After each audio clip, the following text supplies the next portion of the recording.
Hello and welcome to the Brutal Iron Gym podcast, where our goal is to cut through the BS and deliver the brutal truth about topics related to health and happiness. Today's podcast is number 1378. The topic is mindset and the title is Be an Influencer. Now, when I first started the gym, I didn't actually have a website for the gym. I didn't have Instagram or Twitter or YouTube. As you can tell, I didn't take any business classes either. Really, the only thing I had was actually a Facebook page. But by training people like 50 plus hours a week, I was training people at only $20 an hour, and I was still writing their nutrition and training programs for the days we didn't meet. So, it was pretty easy to get people at $20 an hour. And by having amazing friends, amazing clients, the gym still grew, despite all of my inefforts in other areas. But it still grew. So I was very lucky, very blessed. I eventually did create a website. I eventually started an Instagram account, posted some YouTube videos, and recently I started this podcast. So I started the podcast actually on, I think it was August 25th of 2018. So I've been doing it for almost 4 years. As I got more into social media, I wanted to learn about like the different platforms and how to best market the gym on each platform. So I learned on which platform, which times of the day were kind of the busiest, meaning you'd reach the most amount of people, and what type of content garnered kind of the most views. I then realized that all took way too much time from what I actually really liked to do, which was training people. I created videos and I created posts when I could, but I didn't really get into all the details, and that really just wasn't kind of a main focus for me. And it seemed that the way in which it seemed at that time to get the most views weren't things that I wanted to do. So not only did I not really like doing it, I also didn't like how I thought I would have to do it. Where you do like clickbait like titles, which I just thought was, bull crap, because you're drawing people in, but then you're going to, you're going to sell them on something different than what you drew them in at, which is just dishonest. So I didn't like that. Also, you'd have to present stuff in like bullshit kind of, quick results type ways, which is very rarely the case. So unfortunately, I wish it was. I'd be a billionaire, but it's not. So I didn't like doing that. And pretty much you had to like put naked people or nearly naked people in everything. So if you're going to make a video, the more skin you showed, whether it was mine, I don't know if that would work, but the more skin you would show of other people, that would get more views. Well, I didn't really like any of that. It wasn't it didn't match my personality. So I didn't want to become an influencer, which is, someone who's kind of famous on social media. Now, as I've continued to learn more about social media and ways to market, I do know there are legitimate ways to, legitimate is in good character ways to get a lot of views. But they often take a lot of time doing editing.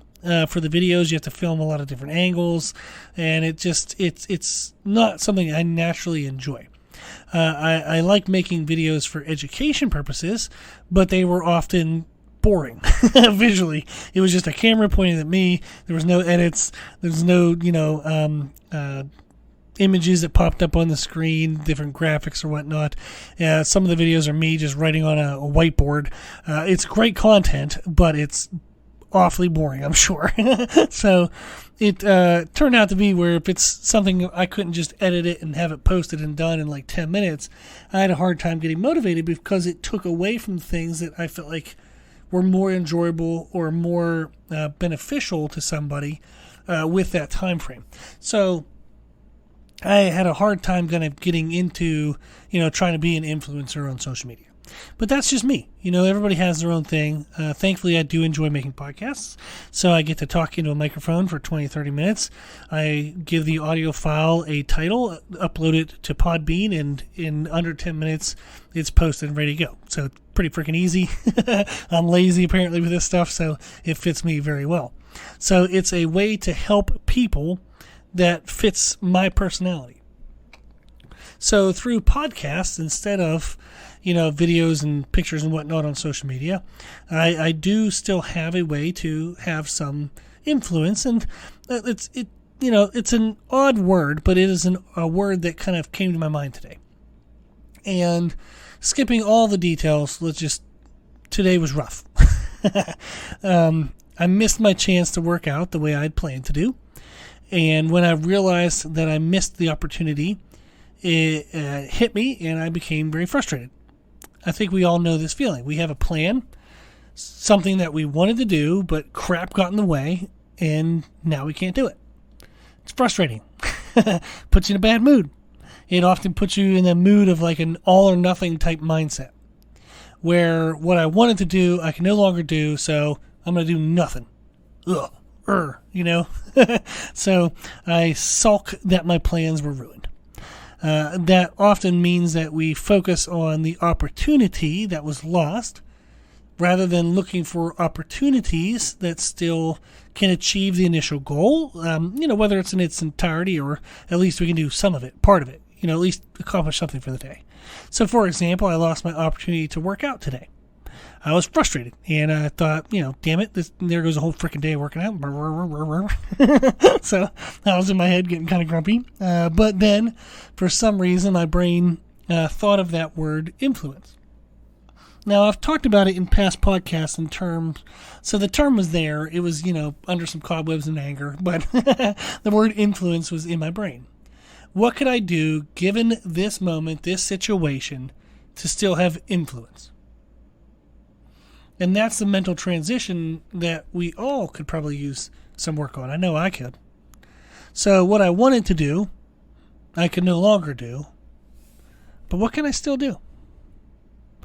Now, I'm blessed to have an amazing wife and life partner who values exercise the same as I do. So we actually have some pretty damn good exercise equipment in our house. We have a set of Power Block dumbbells. We have a cable column from Sorinex with about a dozen different handles because I love different handles. We have an ab mat for crunches, which I really like for doing reverse crunches. Freaking fantastic for pulling in the ab wall and making sure at 280 pounds I don't have a pot belly. We have wedge blocks for heel elevated squats, and we have sliders for different types of lunges.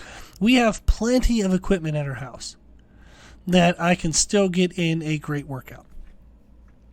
So if I can let go of the frustration of missing the workout in the gym, I still have plenty of options for a workout I can do at home. But will I? Will I do the workout at home? Another way to ask that is, why wouldn't I? Why wouldn't I work out at home if my opportunity to work out at the gym was missed? I have everything I need. There's still time left in the day to do it. So why don't I? Some days, unfortunately, when this happens, I don't take the time to work out. I look back at those days and be like, you freaking butthead, why didn't you do it? Part of the reason is that working out is kind of my meditation time. It's time I like getting kind of lost in my own little world. But at home, that can often feel very hard to do. There are more distractions. Maybe it's now, 4 or 5 hours later in the day, so I'm tired. And the things I wanted to get done by the end of the day now have less time to get them done, so I tend to focus on them instead of doing the workout. And then also sometimes I'm just frustrated. I had my plan was ruined, now I'm mad, so I'm not doing it. Who am I punishing there? Just myself. But thankfully, there are times I do still get the workout in. And actually, tonight was one of those times. It's now 1:20 a.m., so not an ideal time to get the workout in. But I still got it in. I did something. It was something that I wanted. Well, it wasn't what I wanted in regards to a workout, but it was still something. And now that I'm done, I'm making the podcast, I feel proud of myself. I feel good that I can say in the podcast that I did it. So I feel good that I got it in. Which then makes me kind of laugh at myself, and it's kind of funny then that knowing that I feel good if I get it in, why doesn't that carry over to the next time that I'm presented this opportunity and I don't do it? Like, I'm not sure how, if I know I'm going to feel good if I do it, I still just don't do it. It doesn't make any bit of sense. So I'm not sure why it doesn't always work to know ahead of time that you'll be happy if you do it, but you just can't freaking start to do it. But today, as I said, I'm glad I thought of that word, influence, being an influencer. Today, I'm glad I actively looked for a way that I could still influence the situation I found myself in. When life doesn't go as planned, we often get stuck focusing on what was missed. Of what we had planned, what got missed.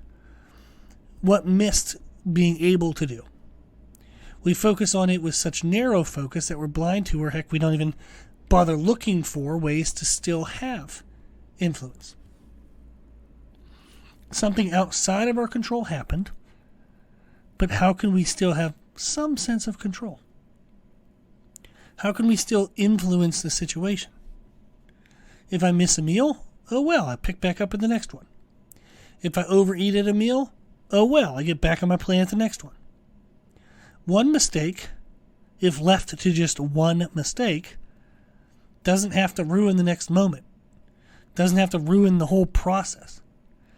So if you mess up a meal or miss a workout or screw up a whole day or a whole week or a whole year of your life, there's still so many more meals, more workouts, more days, more weeks, and even years left.